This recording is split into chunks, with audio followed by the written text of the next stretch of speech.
bueno, y procedemos esencialmente pues para poder explicar por qué el Papa Juan Pablo II, Karol Wojtyła, utilizó ese ejemplo y tanto nos ha llamado a nosotros su discurso del Camino Jacobeo aquel 9 de noviembre de 1982, ¿no? Vamos a desentrañar un poco el por qué utilizó aquella referencia y por qué le dio tanta relevancia un poco al Camino Jacobeo. Y como bien pueden ver ustedes por el título, tiene unas claras referencias desde luego a Europa, que todo el mundo lo saben, pero también había unas claras referencias a España y su papel misionero fuera un poco de ella. En ese aspecto, para poder entender qué significa un poco esa importancia del camino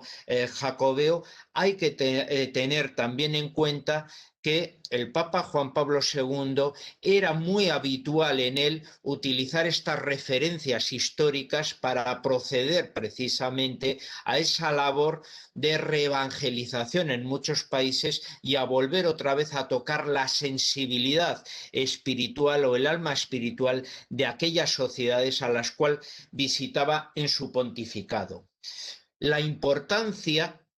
de utilizar un poco los hechos históricos que para los profesionales pues son importantes, pero muchas veces para la sociedad en la que vivimos pues parece que carecen un poco de vivacidad, sino que quedan exclusivamente como curiosidades del pasado. No obstante, pueden ser muy útiles un poco en ese proceso de, podemos decir, de interiorización, de profundizar las raíces y desde luego de volver otra vez a refrescar o reverdecer un poco la espiritualidad y las raíces de Europa. En ese sentido, Juan Pablo II tomará mucho ejemplo de uno de sus mayores, que fue el cardenal Stefan Wyszynski. El cardenal Stefan Wyszynski, nada más salir de su reclusión obligada por la policía política, en su duro aislamiento que estuvo itinerante por todos los lugares de Polonia, utilizó, podemos ver, casi como una especie de ejercicios aquella reclusión para pensar cómo debía afrontar Polonia el milenario de su bautismo. Él fue el que preparó ya desde su salida, desde 1956 al 66, aquella década, lo que debía ser la gran novena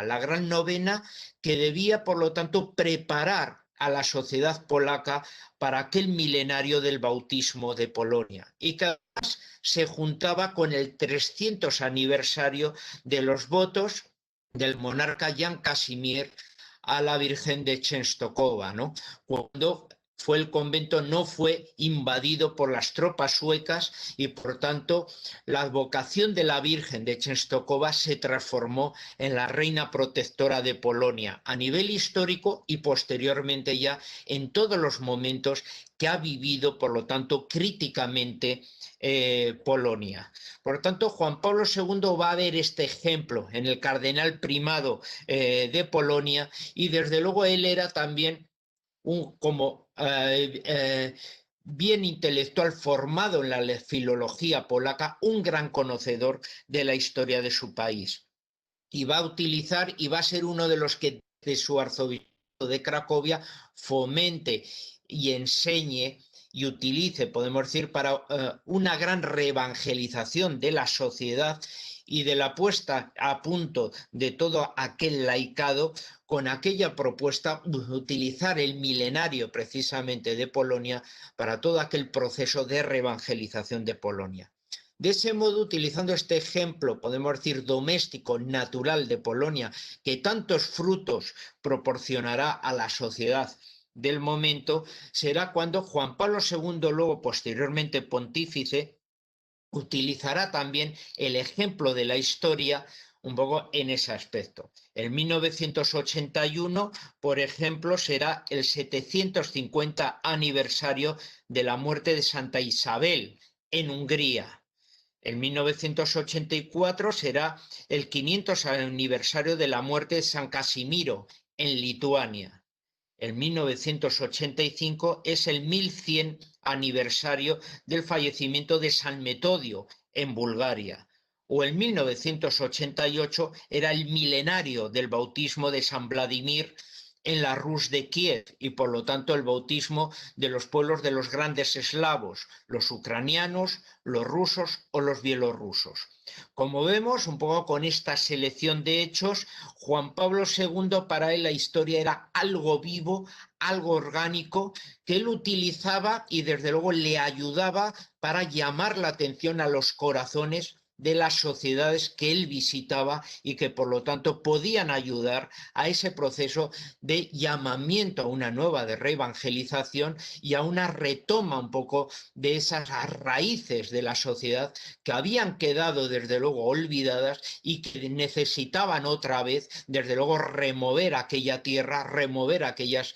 raíces para que volviera otra vez a acercarse al cristianismo. En este contexto, como hemos hablado de estos antecedentes, es en los que Juan Pablo II, Karol Wojtyła, llega a Santiago de Compostela y utiliza precisamente esa presencia de que ese año 1982 es año jacobeo para precisamente fomentar y revitalizar y llamar a una nueva evangelización a Europa y a la propia España. Y ahora vamos a entrar en estos otros factores. ¿Qué significa, por lo tanto, qué importancia tiene el camino de Santiago, el camino jacobeo? Que en 1122 el Papa Calixto II es cuando le otorgó el privilegio de poder celebrar los años santos, o sea, la coincidencia del día de Santiago, 25 de julio, en domingo, y disfrutando de todas las gracias que los peregrinos que iban a Roma y a Jerusalén podrían del mismo modo, desde luego, disfrutar si iban desde luego a Santiago de Compostela, al Finisterre del mundo conocido en aquel momento, ¿no? Pues sobre todo la importancia que va a tener un poco este camino jacobeo, este camino que va desde luego a subrayar Karol Wojtyła, es precisamente porque es el camino jacobeo que va a traer toda la reforma gregoriana, o sea, una de las antiguas reevangelizaciones de todo el mundo europeo, mediante la bula Dictatus Papae de 1075 del Papa Gregorio VII. La reforma gregoriana es un llamamiento, desde luego, a instaurar una vida conforme al Evangelio en la Europa de aquel momento, en la Europa del siglo XI. Es el llamamiento a vivir según el Evangelio a la sociedad europea del momento. Es también el llamamiento a la primacía de la autoridad espiritual del Papa por encima de los reinos terrenales, y a los cuales a partir de entonces le prestarán precisamente esa obediencia todos los reinos de España, o sea, el reino de Castilla, el de Aragón, el de Navarra y también el de Portugal. Meto aquí un inciso para evitar problemas con el mundo portugués, que en aquel momento el concepto de España era un concepto neutro que abarcaba todos los reinos de la península. Ahora, lógicamente, después de todos estos siglos de historia, Portugal tiene su historia, España tiene su historia, somos países vecinos, nos queremos profundamente, pero desde luego ya no son, podemos decir, palabras transversales, sí el equivalente de Iberia, ¿no? Entonces, podemos decir, en el siglo XI todavía el concepto, la palabra de España o de las Españas tenía, podemos decir, un concepto, una terminología similar a la que podríamos utilizar aún nosotros en la actualidad como Iberia, para evitar, podemos decir, problemas. Del mismo modo que los reinos de la península ibérica, también será Polonia, Hungría, Bohemia, Francia e Inglaterra, ¿no? Los reinos que se apresten a esas reformas gregorianas y a esos procesos de evangelización que estaban propuestos y que van a venir, y el camino jacobeo va a ser tierra nutricia un poco de todo ese proceso. Es la unificación de la liturgia romana, una unidad en una catolicidad. Y desde luego ahí es donde se procederá, tendrá nacimiento toda la reforma monástica de Cluny, de Cister y posteriormente de la Cartuja. Cuando Juan Pablo II nos habla, por lo tanto, en Santiago de Compostela y llama a una nueva reevangelización, a un volver a recuperar el continente europeo, esas raíces, se está refiriendo desde luego a esas raíces que desde el siglo XI ya postulaban, ya sus antecesores en el pontificado de Pedro llamaban desde luego a ese proceso de reevangelización, de vivir la sociedad europea según los principios del Evangelio, y cómo el Camino de Santiago ayudó precisamente un poco a todo ello. Desde luego, desde los nacimientos de las diferentes rutas que van a partir hacia aquel Finisterre, desde Gdansk, desde Wrocław, desde Budapest, desde las lejanas ciudades centroeuropeas, todas van a ir recorriendo un poco esa Europa conocida en dirección y aunando un norte hispánico que había sido el menos romanizado y que ahora se va a conformar y va a ser desde luego un camino de encuentro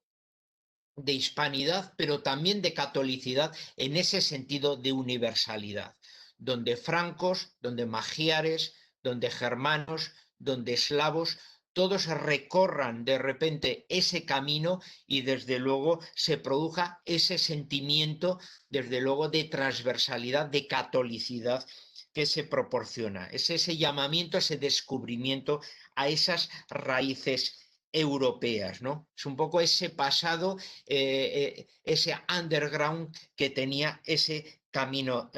jacobeo. Cuando Juan Pablo II, el 9 de noviembre de 1982, nos hace, por lo tanto, un poco esa revisión histórica de esa importancia que le da esa recuperación de este aniversario como formación de las naciones europeas que van desde luego necesitadas de una nueva reevangelización como habían tenido en el pasado, en el siglo XI. Por eso es su apelativo a la dignidad de la persona humana, a la justicia y libertad, al respeto a la vida, a la familia, al trabajo, al amor, a la tolerancia, a la solidaridad, a la paz, en definitiva, a vivir según los principios del Evangelio en una Europa que cobra una nueva dimensión desde el Tratado de Roma, y por eso esas apelaciones a Robert Schuman, a Alcide de Gasperi, a Konrad Adenauer, etcétera, ¿no? Aquellos que quisieron preservar precisamente aquella herencia, aquel legado que conforma a Europa no con una definición geográfica, sino con una definición, desde luego, a través de sus raíces cristianas, ¿no? En ese sentido, es importante adjudicar como una segunda parte a esta carta o a este discurso que Juan Pablo II, desde luego, habla en 1982 y que es tan importante cuando clama, podemos decir, con su voz fuerte, esa Europa que vuelva otra vez a sus raíces y que vuelva a ser a sí misma. En una carta reciente, desde luego que a mí me ha llegado al corazón, del 22 de octubre del 2020, el Papa Francisco escribe al cardenal Parolin con el sentido del 50 aniversario de las relaciones Vaticano-instituciones europeas, acogiéndose precisamente al eco de aquellas palabras de Juan Pablo II en Santiago de Compostela. Él es el que, podemos decir, añade con su carta al cardenal Parolin casi como una segunda parte que desde luego les invito a ustedes a leerla, porque se ve un poco esa profundidad, esa llegada, esa presencia, esa marca que Juan Pablo II dejó en el Papa actual Francisco en su momento. El Papa Francisco habla de una Europa que se siente cansada y que le hace el llamamiento para que, a pesar de su cansancio, ese cansancio que le hace ahora casi entrar en una ceguera, perder los rasgos, como las personas mayores que van perdiendo esa memoria y empiezan ya con unos principios ya de ir olvidando ya un poco su glorioso pasado. les llama desde luego a que vuelva a ser ella misma, que Europa no es solo ya un pasado, que Europa es una esperanza, tiene más futuro que en ese pasado, tiene que volver a ser amiga de las personas con toda su dignidad, que Europa es tierra de vida, es tierra de trabajo, de compromiso con la educación, de protección, compromiso con la protección al más débil, sea el anciano, sea el enfermo y desde luego a la familia que nace del encuentro del hombre y de la mujer. Y desde luego una Europa que es además intensamente comunitaria y solidaria, ¿no? Dentro de ese sano que también repite de dar al Dios lo que es de Dios y al César lo que es del César. Y por lo tanto una Europa laica, pero donde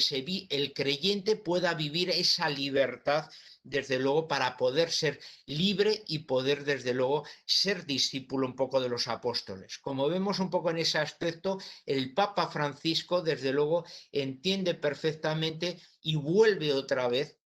a refrescar el mensaje que Juan Pablo II hizo en 1982 y se lo vuelve a recordar hace nada, muy pocas semanas al cardenal Parolin en ese 50 aniversario, desde luego, del Vaticano con las instituciones europeas. Como vemos, viene aquí toda una carga que es precisamente un poco uno de los principales puntos en ese sentido de esta ponencia, en el aspecto de ese llamamiento a una nueva reevangelización en Europa, que era desde luego el mensaje más público, más conocido que planteaba precisamente Juan Pablo II aquel 1982, que luego volvió otra vez a redefinirlo en 1989 con el encuentro de la juventud y que ahora el propio Papa Francisco vuelve otra vez a reactualizarlo por la necesidad, desde luego, de una Europa que vuelva otra vez a reemprender ese papel de nueva evangelización. Como vemos, el camino jacobeo, el camino de Santiago, tiene esa importancia, desde luego, de unir como una cremallera, desde luego, todos los confines, desde luego, de los países de los más orientales a los centroeuropeos y a los países occidentales desde aquella antigüedad. Pero ahora entramos en el segundo también aspecto. ¿Y cuál es? El camino jacobeo tiene un llamamiento, como vemos, a todos los europeos, pero también tiene un llamamiento y tiene un mensaje propio a la propia España, ¿no? ¿Por qué? ¿Qué tiene que ver? También los españoles peregrinan. Juan Pablo II fue el papa que peregrinó el Camino de Santiago y aprovecha esa ocasión del Año Santo para llamar la atención de esa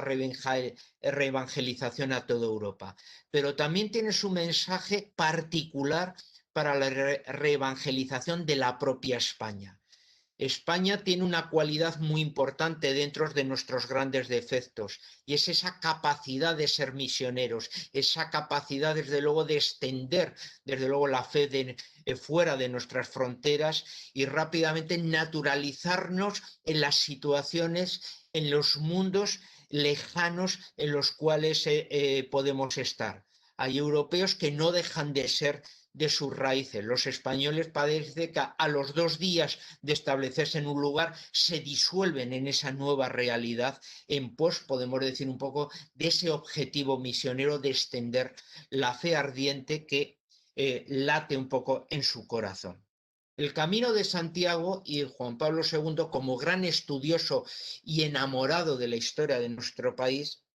sabía desde luego que los reyes católicos habían sido uno de los pocos monarcas que habían sido peregrinos. Era también un aniversario, podemos decir, muy centrado con Calzado, en 1483, no en el 82, cuando los reyes católicos habían ido a Santo Domingo de la Calzada y habían intentado revitalizar un camino de Santiago que desde el siglo XI había estado activo, pero luego había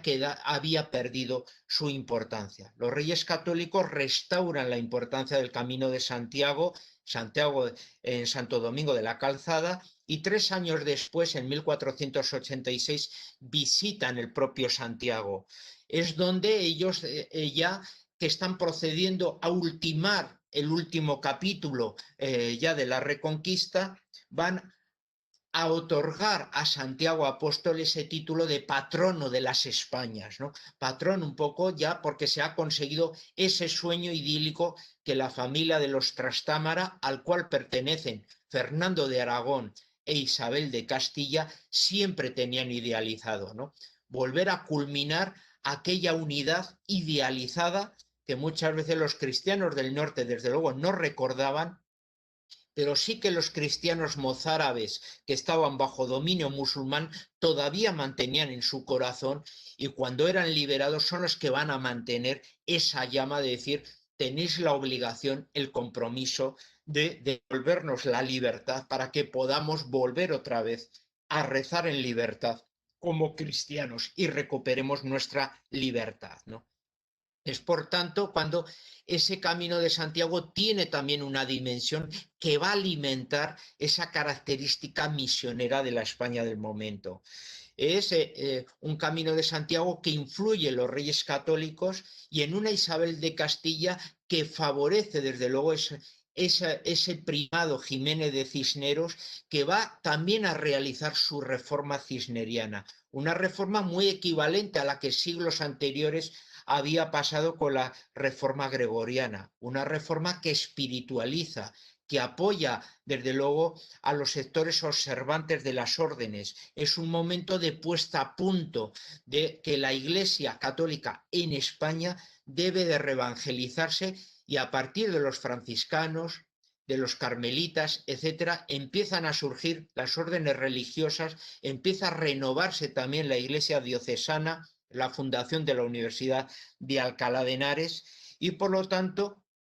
los reyes católicos van a promocionar todo lo que va a ser esa enorme reforma un poco de esa Iglesia española. Una Iglesia española que, si el Concilio Nacional de Sevilla se inicia en 1475 y luego posteriormente el cardenal Cisneros, desde su posición de responsabilidad como arzobispo de Toledo, inicia toda aquella labor que ya había iniciado en su orden original franciscana, va a dar sus frutos al poco tiempo, generacionalmente, casi 2 décadas después. Es la época de San Ignacio, es la época de San Francisco Javier, de Santa Teresa, de San Juan de la Cruz, de San Pedro de Alcántara, de San Juan de Ávila, de San Juan de Dios, etcétera. O sea, es la gran época, podemos decir, de los santos un poco del siglo de oro español, aquellos santos que van a volver otra vez a poner a la Iglesia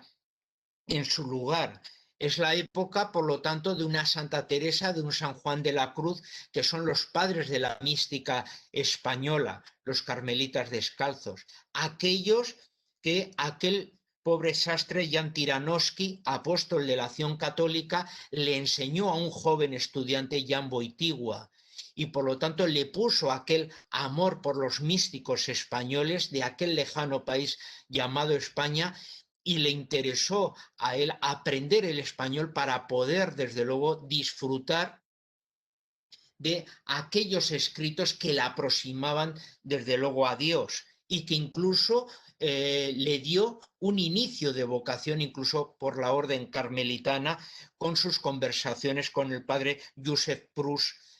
cercano a su lugar de nacimiento. Por tanto, como vemos, la cercanía que tenía el Papa Juan Pablo II con España está muy marcada por cuestiones también muy personales. Y desde luego el Camino de Santiago le ayudaba en ese peregrinaje que él desarrolla a título particular también a reencontrarse a sí mismo y recuperar y aprovechar aquellos momentos incluso de su niñez y de su juventud, cuando le explicaba la catequesis Tyranowski junto con otros estudiantes en aquella Polonia dominada por los nazis y sometida a ellos, desde luego ese amor profundo que le había abierto aquel interés por aquellos místicos españoles del momento. Es una España, pero no solo concentrada en Europa, la importancia de que de que el cardenal Cisneros y los reyes católicos promocionasen, espiritualizasen aquella iglesia es la iglesia que llegará a América, es la iglesia misionera del siglo XVI y del siglo XVII, una iglesia que se trasplanta a América. Y en una América fuera de la leyenda negra y fuera de la leyenda rosa, encontramos la realidad. Una América en la cual los españoles hacen cosas buenas y también hacen cosas malas y cometen errores. Pero esos errores pueden ser corregidos por una iglesia reformada ya en España que llega allí y apela, como siempre ha sido durante toda su historia, por el más débil. Los fallos pueden ser corregidos. Por eso, de una iglesia pendiente y portavoz de los más débiles en América, podrá ver esas referencias a través de la monarquía española con las leyes de India. Se pueden corregir los fallos que en la lejanía, en el mundo de ultramar, desde luego se cometen y pueden ser corregidos, pero por una iglesia que cumple sus obligaciones y ha sido espiritualizada poco tiempo después en aquella España. Por eso también los frutos son generosos en aquella España continental. Es Santa Rosa de Lima, es San Martín de Porres, es Santo Toribio de Mogrovejo, es San Francisco Solano, es San Pedro Clavel, es San Luis Beltrán. Podemos decir, es la parte continental en suelo americano de una iglesia que también ha dado sus frutos, desde luego, en el territorio peninsular europeo. Y desde luego la labor desarrollada por un Juan de Zumárraga o Vasco de Quiroga o incluso las propias letras de Sor Juana Inés de la Cruz en el territorio mexicano. Y no solo desde luego se circunscribe un poco a esas fronteras del mundo hispanoamericano, también desde luego se desarrolla todo ello con la presencia desde luego de San Francisco Javier en las tierras del lejano Japón, después de haber desarrollado su apostolado en la India portuguesa o del padre Páez, el jesuita, en las tierras de Etiopía, cuando a través de la misma ruta lusa llega a la India y de allí procede a llegar a Etiopía, que tardará más de 10 años después de haber sido capturado por los árabes, convertido en esclavo y por fin ya liberado, consiguió llegar al mundo etíope llevando allí, desde luego, la fe católica y los intentos de reunir a aquellos cristianos coptos que existían en Etiopía, volver a confluirlos otra vez a la Iglesia católica. Desde luego, esos frutos proseguirán posteriormente con el padre Quino en Arizona, natural del mundo tirolés, pero formando parte de la monarquía de los Austria, o el propio fray Junípero Serra, desde luego ya en las estribaciones del siglo XVIII, con todo la evangelización franciscana en las tierras de las costas del Pacífico. Cuando, por tanto, Juan Pablo II hablaba, desde luego, a los españoles que estaban en el Camino de Santiago, estaba hablando, apelando, desde luego, a esa necesaria nueva evangelización, ese llamamiento misionero a los españoles para que volvieran a ser otra vez y recuperasen sus raíces. Era un llamamiento a los europeos, pero también un llamamiento propio a los españoles por la historia que ellos habían tenido en el pasado.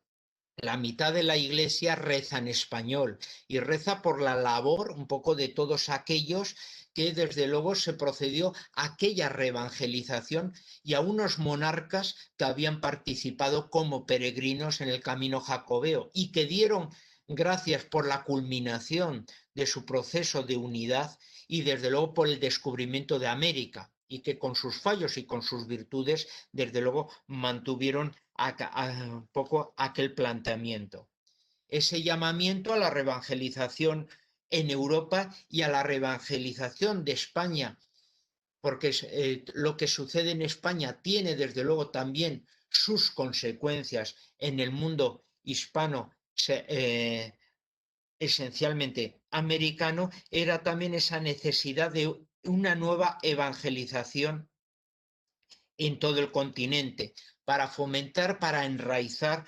toda esa catolicidad. En ese aspecto se guiaba por esos dos objetivos. el que la mitad de la Iglesia rezaba en español y la importancia, por lo tanto, de toda aquella herencia y la necesidad de que España también sería como una de las naciones primigenias de aquella cristiandad que surgió a partir del siglo V, tomase su lugar, podemos decir, recuperando su espíritu misionero, y también aquella necesidad de una España que, si recuperaba su espíritu misionero, volviera a ser otra vez suelo nutricio de respuestas como pueblo de Dios al mundo moderno. Del mismo modo que en el siglo XVI apareció la Compañía de Jesús o aparecieron desde luego los carmelitas descalzos, también desde luego a partir del Concilio Vaticano II aparecerán los nuevos movimientos primaverales, muchos de ellos nacidos en suelo español o en suelo italiano, de una manera del mismo modo que en el pasado también ambos países habían respondido un poco de la misma manera un poco a todo aquello. En ese aspecto, podemos decir, sí que podemos hablar a nivel un poco de consecuencias, un poco de ese camino jacobeo, que la experiencia que tenía Juan Pablo II, que le proporcionaba su conocimiento de la historia, de la cultura de los países, le ayudaba preferentemente a seguir los caminos que debíamos tomar un poquitín en el futuro en ese aspecto, ¿no? Del mismo modo que nos hemos quedado un poco con aquella lección que planteaba a todos los europeos de recuperación un poco de nuestras raíces, y que luego de forma progresiva profundizaba en la visita a aquellos países utilizando ya los recursos históricos de aquellos aniversarios para intentar relanzar procesos de nueva reevangelización, como había sucedido en la Polonia de su momento. Del mismo modo, también nos planteaba a los españoles por la importancia que habíamos tenido nosotros en el pasado, y por el cariño especial que nos tenía, por esa cercanía a los autores místicos españoles y a nuestro, podemos decir, corazón misionero, desde luego aquella apelación para que volviéramos otra vez a nuestras raíces. Unas raíces como españoles europeos, pero unas raíces también para que volviéramos otra vez, desde luego, a extendernos fuera un poco de nuestras propias fronteras, y que volviéramos otra vez a retomar y a proporcionar, desde luego, esa sangre fresca, un poco de reevangelización tan necesaria, un poco en los diferentes confines un poco del mundo, no solo en el mundo hispano, sino como había pasado en los siglos XVI y XVII, también tomando también ese tipo de referencias, desde luego, en los mundos etíopes, en los indios, en los japoneses, o incluso en la llegada